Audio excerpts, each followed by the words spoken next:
একবার দেখে যা এখানে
এখানে একটা ডাউনলোড এখানে একটা দিয়েছে প্রোগ্রাম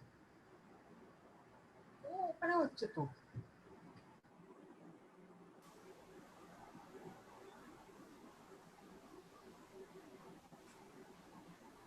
echo হচ্ছে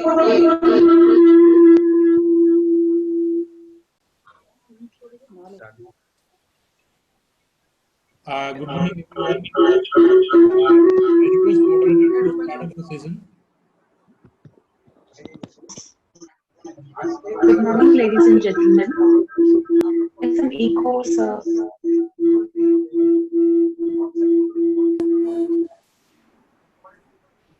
I would request everybody, there are two devices, two persons close by, so maybe the devices.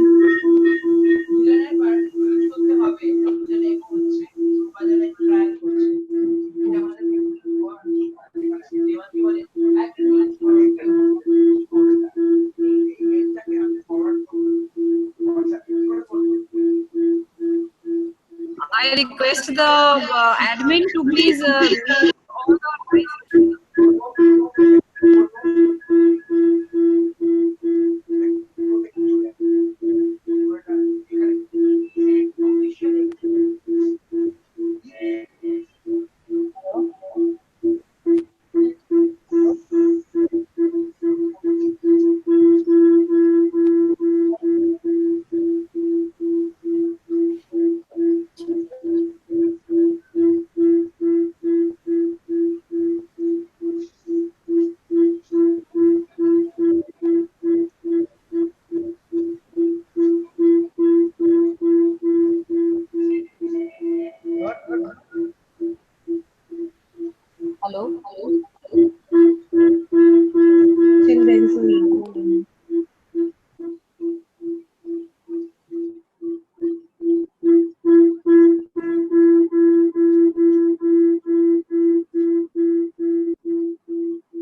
Priyanka?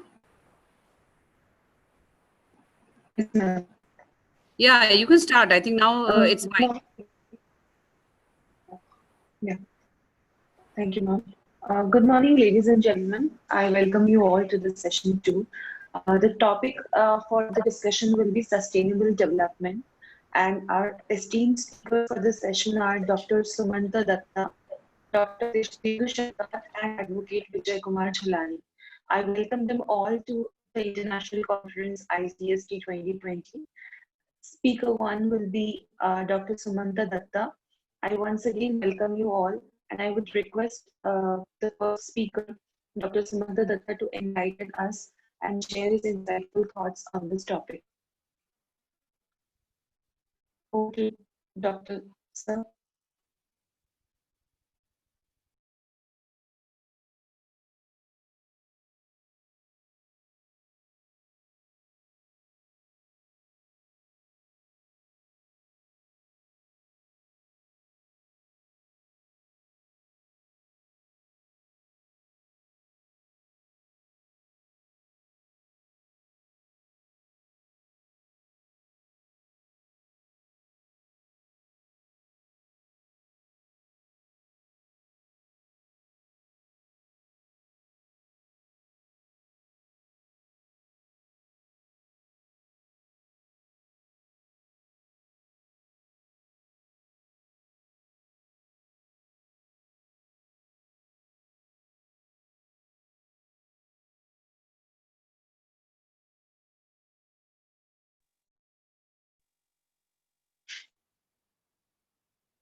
Is Dr.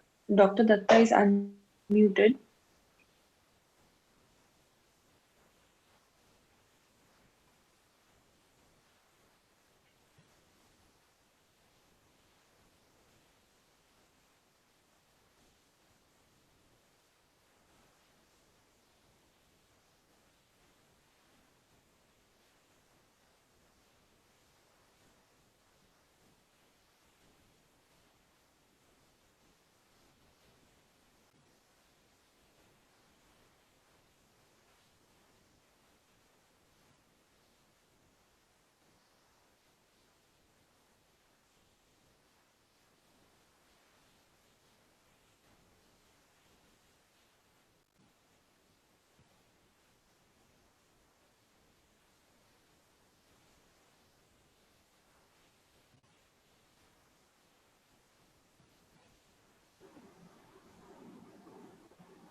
Ladies and gentlemen, we are sorry for the sound problems that are being caused.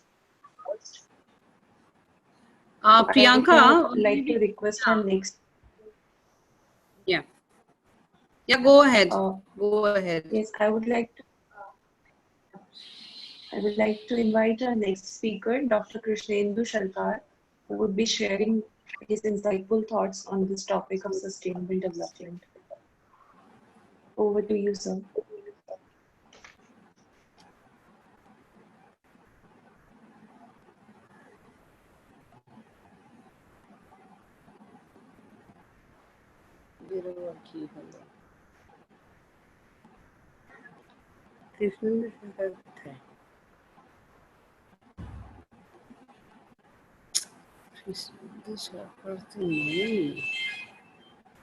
ফোনটা ওখানে রাখছিস মুশকিল হলো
সুমন্ত তো unmute করছে না কেন? শোনা যাচ্ছে না।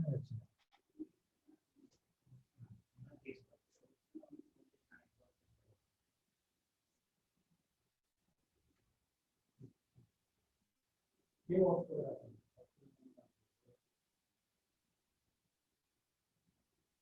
কিছু ভিডিও আপনি ওকে অন করতে হবে।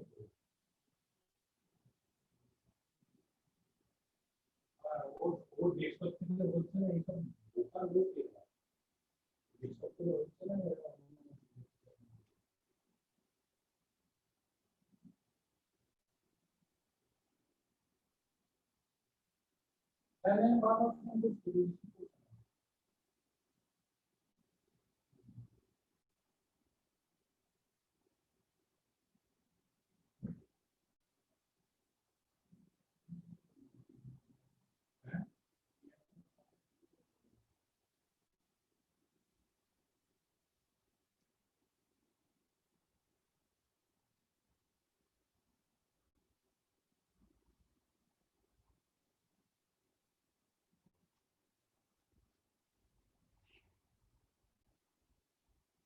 বলতে যে কিছু বলতে please unmute the panelist at please, কিন্তু শুধু আনমিউট করে করতে না।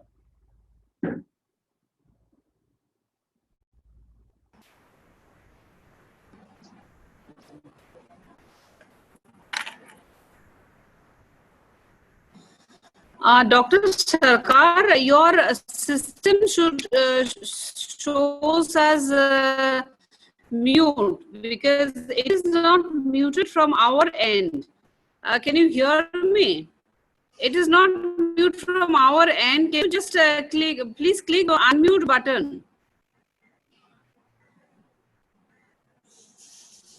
Now it is fine, because let me tell you, it was from the host side that we were all unmuted. We were unable to unmute. Now you have given a permission, it is fine. Now I have unmuted myself. If you want to come, if you want me to come in place of Dr. Datta because he's having some technical problems, I'm ready with my presentation.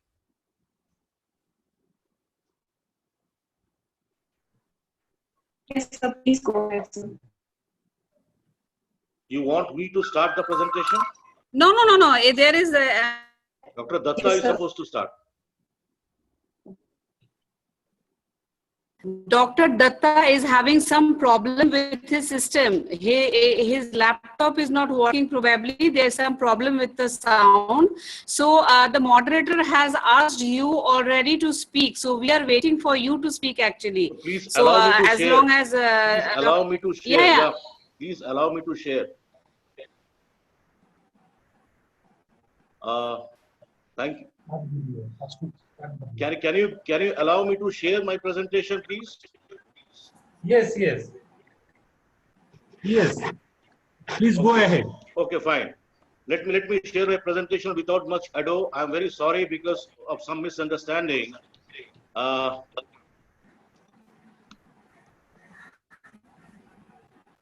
Is my screen visible? Yes, sir.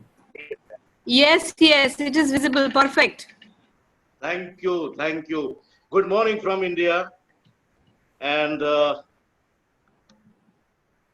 this is where I am with my presentation, which is on social responsibility in digital world, a post-COVID pandemic issue for sustainable society. The country of focus is India. Now, the touch points which I will be making in my brief presentation of 20 minutes today is these 6 points. I want to put the rationale for a sustainable society post the COVID pandemic. Then I want to talk a bit about social responsibility and CSR, especially to redefine and reposition this, what social responsibility and CSR can mean in this new digital times. Thirdly, the most important, fake is the new real. And then I will be talking about future is digital, a projection, and then a conclusion on the same. And then I will end with a thought point, a discussion point. Hope it is all right with you all, and you all have some time to join me with this presentation. Talking about this rationale of a sustainable society post-COVID pandemic, I propose to build a consensus for safe and secure inclusion of all in the digital times. Post the COVID pandemic, with knowledge as a collective that can responsibly work for a better future. So here my keyword is knowledge as a collective, which I'm using as an instrument to build a sustainable society post the COVID pandemic. Now, I was talking about repositioning the definition of social responsibility and corporate social responsibility. Can it be like this, that where knowledge can be free and not fragmented as digital haves and have-nots in the narrow socio-economic firewalls, where words can still come out of the depth of truth undeterred even by the powerful influence of big, bad data, and when we can see the clear stream of reason? I'm talking about rational thinkers. I'm talking about rationality. And that's where we can position the social responsibility and the CSR in the digital times. Talking about bit of data, we are spending close to 3.5 trillion in health, education, rural development, social welfare as part of centrally sponsored social sector schemes. Another 470 billion we have spent as part of CSR during the 4 years from financial year 2014 to 2015 and till 18. So a lot of money is getting spent in the social responsibility and CSR. The idea here is that how we can reposition the definitions and realign our resources for this cause of knowledge as a collective. Talking about the problem, this is the issue at our hand, where fake is the new real. The problem is how we can ensure that the pillars of democracy can ensure that data and information are served clean so that derived knowledge can uphold the truth and impact with meaningful, just, and equitable actions. Talking about bit of data, it is shocking. 64% of Indians encounter fake news online, and that gets spread across social media platforms and messaging services. Now, most of these fake facts convert into cultural content, which plays on emotion and identity, which is far more potently dangerous. We are talking about 400 million WhatsApp users in India alone, and these messages are encrypted. So the problem here is that how to identify, report, and remove those content if we feel that those are fake and spurious. Then comes a lot of those COVID-related rumors, which has led to,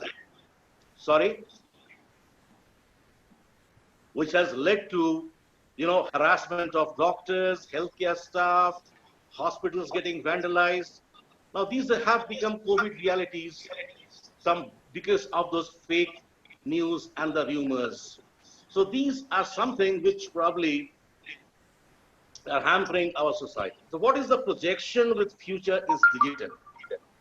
As per the KPMG report, by 2030, we'll be having billion digital users in India. Now, the Pew Research Center has reported that half of the 5 billion mobile devices are smartphones today in the world. And as per Statistica, by 2022, India will be having 450 million odd smartphone users. Now just take this. This is something which is a great fact from India, wherein India is far at the top as far as consumption of data per month is concerned. It is 11 GB, and the 4G data constitutes 96% of the total data traffic consumed across the country. One reason might be that our data packs here are the cheapest and most economical in the world. Reason why that we have this kind of a consumption. And hold on, this is something we should care about. This is a projection that 5G will be available in India by 2021. And that means what? That means that the speed will be 10 Gbps, which will be up to 100 times faster than the present 4G, which is 100 Mbps. So imagine the multimedia content which will get streamed in. And the future is really digital, no denying this particular fact. So what we can conclude from this? What we can conclude from this fact that the future is digital. Now, one conclusion which probably we can see is that post this COVID situation, the consumption, the production of digital content has increased manifold, and it is there to stay, and the consumption and the production will increase. So this will create what? This will create a huge population of digital laggards and digital illiteracy. Here is where I position my social responsibility and corporate social responsibility to build a sustainable society. How can we build a sustainable society if more than half our population are digital laggards and digital illiterate? So here is our responsibility to ensure that we are concerned about this fact and we take this as part of our responsibility for building a sustainable society. One more thing as part of Reality Bites, that tomorrow's smart machines, be it robots or AI or cognitive computing, are certainly going to beat us. Now, what is this overall scenario? This calls for a relook on how social responsibility and CSR can contribute towards digital illiteracy and empowerment for the other half of India, which is still rural, resource poor, and backward. Now the discussion, I'm coming to my last slide, and here I'm positioning my thought This is on knowledge social responsibility. I'm trying to position this something which will reposition the social responsibility and the corporate social responsibility in the digital times post the COVID as something knowledge social responsibility. Discussions can be on a new kind of social responsibility that will be different from individual social responsibility and enterprises social responsibility. This can be one. The other discussion point can be how we advocate for a collective's social responsibility. How knowledge can be as a collective to build a sustainable society. How knowledge groups can get organically formed to address the known problems of society and the unknown disruptions. Finally, how knowledge social responsibility can proudly swear by the Indian national motto of Satyameva Jayate, which means truth alone triumphs. This is where I position and I lay my discourse on knowledge social responsibility for discussion and for questions. Thank you all so much for being here today. Thank you.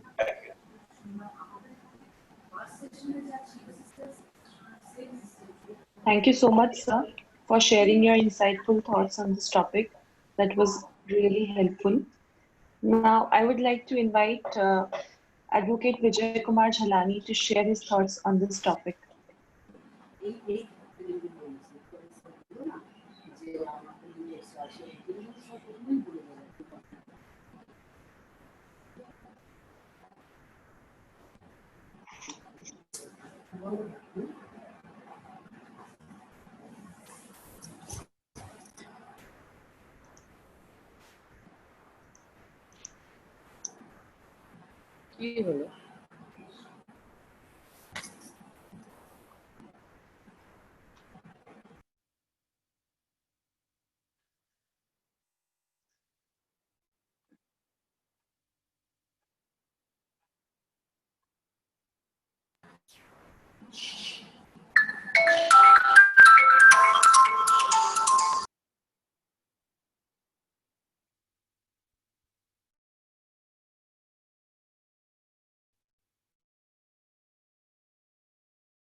Admin, I think you have to unmute Advocate Jalani ji because he is not able to join.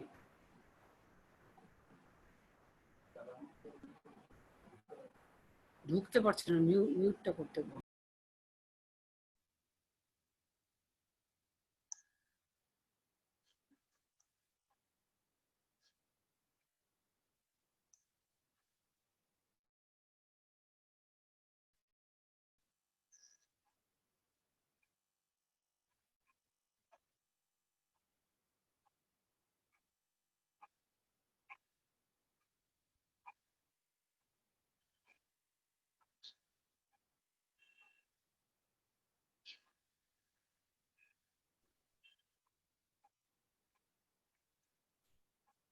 Good morning.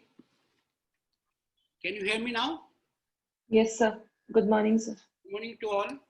My special thanks to Dr. Nandi, who has given me the opportunity to be here. And thanks to Rupanjana De, Anchal, another member who is coordinating. The topic given to us is sustainable development. As per the United Nations, the sustainable development is the development that meets the needs of the present without compromising the ability of future generations to meet their own needs. In simple words, I can say, whatever we are consuming, using, everyone in the world must realize that whatever we are using and consuming should not leave our future generations in want of that. We have to make arrangements for future generations also. That is called sustainable development. Whatever we are using, we have to see that we are leaving the same thing for our future generations also. Sustainable development calls for the concerted efforts towards building an inclusive, sustainable and resilient future for people and planet. Sustainable development is the gateway to a quality life while not compromising on growth and environmental balance. There is a choice to be made. As we belong to a profession, I am a council member of the Institute of Chartered Accountants of India. We want to tell all of you that even at international level also, International Federation of Accountants had created a sustainable accounting standard board for businesses and industry houses. And thereby, they have developed certain standards for industry and businesses, and they expect that all industry and business houses, they follow those standards so that there can be sustainable development throughout the world. For example, like when the Coke manufacturers, they take the groundwater for washing their glass bottles, they might say that we are paying for the water and we are consuming. But as a sustainable development policy, they must create situation whereby they, like good harvesting water system, they must deploy, they must do the plantation so that they can compensate to the society. Not just because they are paying the water cost, they are entitled to use water. So that is where the sustainable development comes between. As far as United Nations is concerned, they have set sustainable development goals, which are 17 in numbers as of date, which says like remove poverty, remove hunger, develop health systems, develop education, manage water resources, ensure that our rivers and seas are not made dirty. So it is not we 100 or 1,000 persons who have to take care of the job of sustainable development. It is the whole world. Even a single person has to think what he can do for the sustainable development of the society. For example, right now, Ganesh Chaturthi is going to come this weekend. Our traditional is that we go to the river and immerse the Lord Ganesha. But is it possible that in future, if you continue the same thing, the rivers will not get dirty and we will not face the problems because of that? When we use the firecrackers in Diwali, don't we think that it creates the pollution problems? So everything, every single person have to see what can he contribute towards the sustainable development. That's why it will be possible. Otherwise, with few hundred and thousand persons we talk about sustainable development, I don't think we can achieve it, this target. Why sustainable development is required? The environmental and social cost of achieving human well-being for growing world population and now obvious at the planetary level. The accumulated impacts of human activities on the planet now present a considerable risk of the Earth system itself being changed beyond recognition with grave consequences for humanity and all life on the planet. A large part of the world's population is still experiencing critical human deprivations and lacks dignified living conditions. Even as many others experience high standards of living, but at an aggregate environmental cost that is borne by all. In view of that alarming level of inequality, the challenge of achieving sustainable development is to secure human well-being in ways that are not only safe in terms of not threatening the Earth system with irreversible change, but also just. The goals set by United Nations for Sustainable Development Goal, as I already mentioned you, number are 17. It includes remove of poverty, remove of hunger, create health education facilities, health care, all these things. The key process of economic and social change required to trigger a more cohesive and sustainable world are innovation and investment in our economics across all four forms of capital at the same time. The four forms of capital are, one is physical capital, That is investing in the physical infrastructure, what we need. Natural capital. Second is natural capital, investing in protecting and regenerating our environmental systems. Third is human capital, investing in skills and talent adaptability. And social capital, that is the fourth. The key drivers to this are policies, institutions, technologies, and finances. Like in India, just now we have seen the government of India has announced the National Education Plan, whereby they want to streamline the education throughout the India.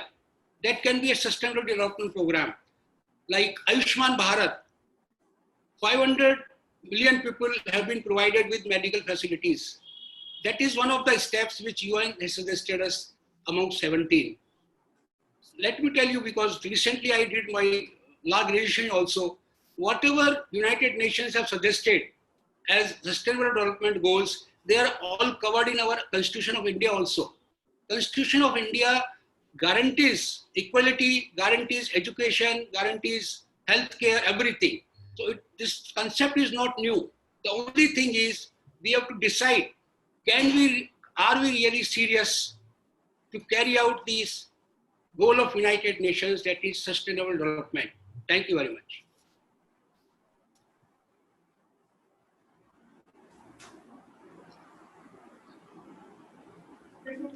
Thank you very much, sir. Thank you very much, sir, for sharing your valuable thoughts on this topic.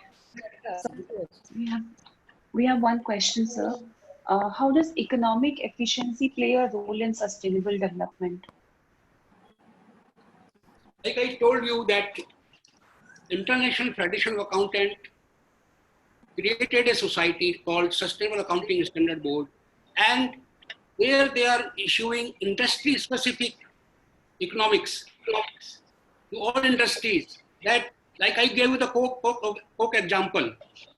If Coke paying for the water doesn't mean that they can use water. They have to generate alternate system so that it can be compensated to the society in the form of social sustainable development. So like that only we have to take steps.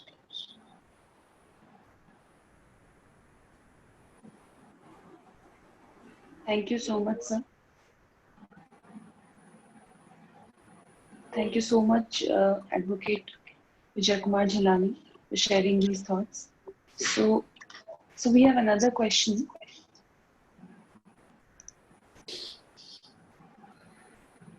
So what is CA Institute doing regarding sustainability?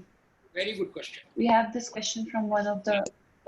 Like on the lines of International Federation of Accountants, this year the Institute of Chartered Accountants of India has created a board in our institute. Like we have Accounting Standard Board, we have Audit and Assurance Standard Board. So first year, this is the first year that we have made Sustainable Reporting Standard Board. Earlier we put the name as Sustainable Accounting Standard Board, but we got an objection from the IPAC that name belongs to them. So we changed our name from Sustainable Accounting Standard Board to Sustainable Reporting Standard Board. And now, as I told you, it is this SDG is the job of everyone. So now this committee is coming out certificate course for all our chartered accountants. And we are developing the standard to be followed by our Indian industry for this SDG. So very soon, all chartered accountants will have an opportunity to get this certificate course done, so that in future to come, we can make these standard compulsory for our Indian business and industry.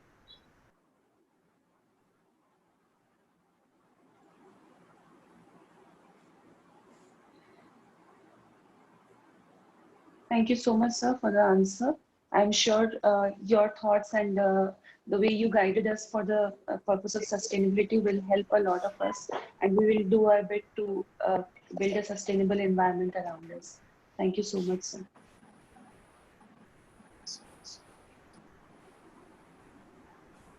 Now is Dr. Sumanta available?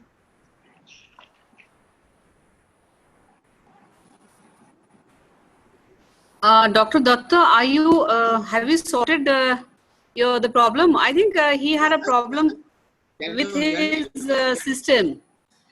Because I'll just tell all the speakers, we have unmuted everybody in the beginning, but there is an option to accept the unmute. So unless and until you accept the unmute, you will not, the unmute is not possible. Meanwhile, also let me tell all the speakers that at present we are having, participants from Sri Lanka, Myanmar, Indonesia, Macedonia, and Bangladesh, apart from India. Okay, can you hear me right now, ma'am? Yes, perfect. You can start. Oh, okay. I'm sharing my screen first.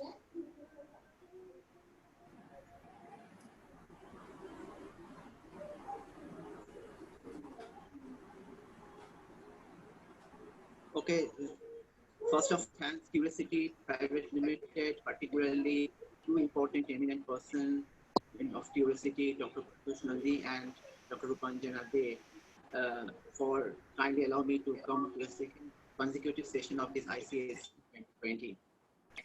And I am also extremely grateful to get valuable information from Krishnan Shorkar and Advocate Vijay Jhalani for their valuable thought-provoking ideas relating to sustainable development. I am focusing on a sustainable tourism challenge during COVID-19 pandemic. What type of strategic direction that we can adopt in respect of SDGs, Sustainable Development Goal, with special reference to SDG 3, SDG 8, SDG 9, and SDG 17. And my entire concentration particularly with related to West Bengal. Now, if I take care of the beauty of India, it can start from Bay of Bengal, the Sundarban, and coming to Rajasthan, beautiful Kashmir lake and peaceful Kanyakumari. Wherever we are going, we are getting the cultural heritage of India. Fascinating with the beauty, historic place, artificially created, and magnificent beauty of the nature is being reflected everywhere in India. So we don't have any other way to go outside, but we can get the entire beauty of India from the different landscape of our country. So, but the thing is that we are facing right now a very big challenge. The challenge is not only reflected in education, but also in every sphere of our life. Being confined within a room is also a big challenge for us, managing our stress and everything. And that is also very big in respect of people where they are losing their job and everything. Particularly if we think about tourism industry, because our entire concentration on tourism industry is related issue and how far the sustainable development can enhance the well-being of this tourism sector post-COVID-19 scenario is a very important. So unemployment rates and burnout in the hospitality is a very important scenario that is being reflected from every nook and corner of our country. Now what happened? Now if we think about the United Nations World Tourism Organization, which is directly working in close association with the World Health Organization, they are trying to develop a coordinated effective response and effect in order to revive this industry and to provide out come out with some solution. The World Travel and Tourism Council warned that COVID-19 pandemic cut millions of jobs in the travel and tourism sector, and it is being reflected in Bengal as well. The state is not without an exception, where the people are looking for some alternative job. Even there are some people who are working somewhere in a very reputed hospital sector, now they are selling vegetables and fish. So there is a drastic change in the lifestyle and the pattern of job. Now they are forced to adopt in order to survive for their own and survive for their family. So if we go think about the entire gamut of the scenario of 2020 and 19, we have seen that 1.5 billion arrival reaching 19. If in the case of United Nations World Tourism Organization is concerned, the growth is 4%. Earlier the growth was 7% in respect of global export is concerned 2019. But if it is in the global scenario, but in respect of India, during the COVID which is going on right now, what happened? Now if we can check, at least from the information source that is collected from Economic Times and CII, the economics portrayed that the tourism industry will estimating a loss of 5 lakh crore, and there's a cut of job 4 to 5 crore people. Now the thing is that Other organization bear those people in the organization during the entire lockdown period. We don't know that how the lockdown will come to an end. It may be in the month October, or it may be in the January, or it may be in the next 2021. Carry out the entire year. But yes, we are trying hard. India is united right now, and we are working together in order to revive and provide helping hand to each and every person. But what is the other side? When we are talking about sustainability, a sustainable development cannot be achieved without the overall growth, overall managing the stakeholder. So stakeholder perspective is very important factor in managing the sustainable development. Sustainable development cannot be achieved only I am focusing only one sector, or I am ignoring other sector. I am only focusing only one person, I am not focusing on the others. That is not possible. If we think about the tourism industry at large, branded hotels, unbranded hotels, tour operators, travel associate drivers, okay, travel agencies, all are heated. It is hard, they are deadly heat, and there is an estimated loss of around 1.58 lakh crore as per the information provided by CII. Now, in this context, I likely to give you a very simple example that I came across. Okay, that is not been available everywhere, but that is very interesting. When we talk about sustainable development, we need every stakeholder into account. We are accountable to everyone. It is not only the responsibility of a particular state or a central. I think it is our own responsibility. Each of us have to come forward. If we have a minimum number of resources, we have to come forward and to support them in any way, or through an agency, through an organization. I can give you a very simple example of the case of Digha, a well-known tourist spot in West Bengal. Okay, the beauty of Bay of Bengal is being reflected in the Digha. Now in the Digha, what happened? Now there are other beach photographers out there. Those were at the time when we don't have this Android phone and we don't have too much high-define camera. At that time, we are going there, the sea beach, and to take the picture along with my family. So these are the people who take the snapshot and immediately give us the photograph. So this beach photographer, now, what is their condition right now? If you just check the beach photographer situation right now in Digha, in West Bengal, let's see the most interesting part. I also came to this a couple of days ago. Now there are 1,200 beach photographers in Digha. During pre-COVID-19 pandemic, before the deadly virus affect the entire country, okay, they have their daily income around 300 to 400 Indian rupees per day. Okay, now what happened? They have only rupees 50 INR per day or no income at all. So automatically you see the point. Now, if this is the sustainable development, how we can take care of those people? So we need some strategy in order to revive them, in order to make them sustainable. So this is a case of the Digha, very interesting point. Now we try to focus on how those 4 parameters, SDG 3, 8, 9, and 17, and how far we can bring out certain strategy out of it in order to revive this economy, particularly travel and tourism sector in India. Okay, so here, before we go for and try to interrelate those 3-4 important parameters of SDG with some of the strategy that may be advocated in time of overcoming the crisis, I try to focus on some of the initiatives taken by the West Bengal government, the West Bengal Tourism Department particularly. They already open up, even though the pandemic is going on, even though the continuous lockdown is going on, they still open 10 office facilities in different parts of the state, Bengal. Even out of the 34 tourist lodge, they already opened at least 10, the tourist lodge they have opened. After maintaining all the protectional measure, okay, safety measure, in order to avoid the coronavirus pandemic. Now, the state is also taking, but we need some overall strategy in order to act part with the guideline of the SDG that we have focused 3, 8, 9, and 17. If we think about those, what we need a restructuring of the state and national tourism strategy. Okay, as per the guideline given by SC 17. So we have to restructure. What type of strategy organization agency will follow that need a very good rule and regulation with a better technical platform as per the SDG 9 is concerned. These are some of the strategies that we can adopt in order to overcome some of the problems, in order to help the people.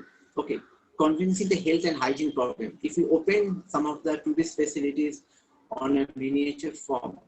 So we have to maintain the health and hygiene facilities, which is being reflected in SDG 3. Now the problems of small stakeholders, like these beach photographers, support us. At the time, we don't have any such robust strategy for that. And we cannot take care of, cannot take care of all those factors who are related with this travel and tourism directly, so it's okay. But indirectly, how many people? Okay, so that we have to identify, but slowly, not possible only within a year.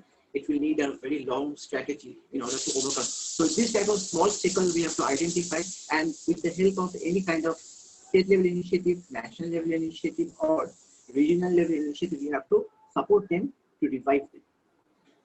Another important thing, if we go by the SDG 9, SDG 9 focus on industry, innovation, and infrastructure, where as per the food step given by UNESCO, we can go for an online 360-degree video experiencing in some part of our heritage site. Okay, if that we can do, people can start coming back from their home to see the visiting the particular people. After all, more important one, people come first. Without tourists, rest of all the physical beauty and hospitality service is meaningless. You have a restaurant, you have a particular hotel chain, whatever it may be. People become first. If the people may be for your stakeholder as well as the people, there is a tourist, other people. So we are always for the people, by the people, and to the people. That's the most important mantra of the tourism sector, and that we must take care of before we implement or develop any kind of strategy. Now, in this context, two other things that we can develop, we can take care of the state and national level tourism corporation and give emphasis on tribal and rural tourism. That can be done in a small miniature basis. We can encourage our people to go for a tribal and rural tourism to see the beauty of our own cultural heritage that is being embedded in our society. Okay, so this one is done because the international tourists cannot come right now in Bengal and in India right now due to some of the restrictions. So automatically these things we can do in a miniature form in order to overcome some of our problems, some of our economic issues.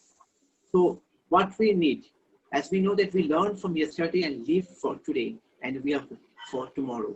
So what we need, we know, we believe in a particular dialogue, a particular tag, or hum honge kamyab in a post-pandemic COVID-19 scenario, and to revive our tourism industry at large by adopting some of the strategies, I think, better for us.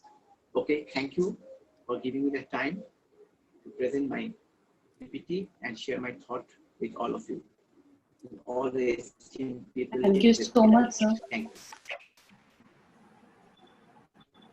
Thank you so much, sir. Your thoughts were really interesting, and the data you shared was actually very interesting. And also, someone has asked that what is the source of the data? I have taken everything from Economic Times, CII, ABP News, and World Bank. Mostly Economic Times, CII, World Bank report, West Bengal Tourism Corporation report, and everything. Thank you so much, sir. Thank you so much, all the eminent speakers and the dignitaries, everyone who has attended this. And I'm sure that all the questions were answered. The speakers have answered all the questions in a very excellent manner. And the thoughts were quite insightful, and the data they shared, that was also very interesting. I thank you all the speakers on behalf of the organizing team. Yeah. I also would like to thank everyone, and we have, I would like to mention that we have a break for half an hour, and we resume at 1. But to be on the safe side, I would request everybody to log in at 12:55, latest by 12:55, because there might be technical glitches like in this one. And since there are some future speakers also present in this session, I would also like to avoid any confusion later, I would tell you that from our side, whenever there is a session, we unmute the speakers, all the speakers, for that session and the moderator in the very beginning, but there is an option in your computer where you have to accept the unmute. So as long as you don't accept the unmute, you will not be unmuted. So we automatically do it at the very beginning of every session. So next time, please check that. And at 1 p.m. India time, we will catch up for the next session. We have 3 speakers for that, and hope to get you back during the session. Thank you very much, and thanks Priyanka for wonderful moderation.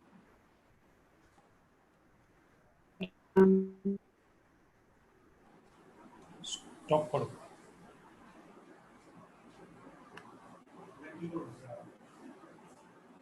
Include the in meeting.